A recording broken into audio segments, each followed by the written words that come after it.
ఇదేంటో తెలుసా? దీన్ని రిలే అంటారు.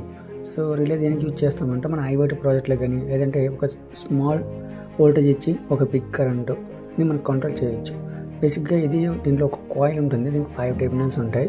సో అవి ఏంటంటే దీనికి ఇన్పుట్ అనేది ఇస్తాం. 5 వోల్ట్స్ ఉంటుంది, 12 వోల్ట్స్ ఉంటుంది. బేసిక్గా ఈ సైజ్ రిలేస్కి ఇది కామన్ అనమాట. కామన్ టెర్మినల్, ఇది నార్మల్లీ ఓపెన్, ఇది నార్మల్లీ క్లోజ్ అంటారు అనమాట. అంటే డిఫాల్ట్గా ఈ రెండు కనెక్ట్ అయి ఉంటుంది.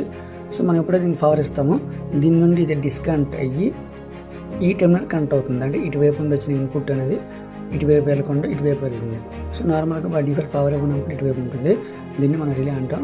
ఇది ఎలా వర్క్ అవుతుందంటే మనం చిన్నప్పుడు చదువుకుని ఉంటాం కదా, ఒక మేకకి మనం రాగి దిగిన చుట్టేసి పవర్ ఇస్తే పక్కన ఏదైనా ఒక ఐరన్ అంటే దానికి అతుక్కుంటుంది. అదే ప్రిన్సిపల్తో వర్క్ అవుతుంది అనమాట. దీని గురించి ఫుల్ వీడియో చేద్దాం. సో వీడియోలో రిలే అని కామెంట్ చేయండి. నెక్స్ట్ వీడియోలో మీకు ఖచ్చితంగా ఫుల్ వీడియోని క్లియర్గా ఎక్స్ప్లెయిన్ చేస్తాను.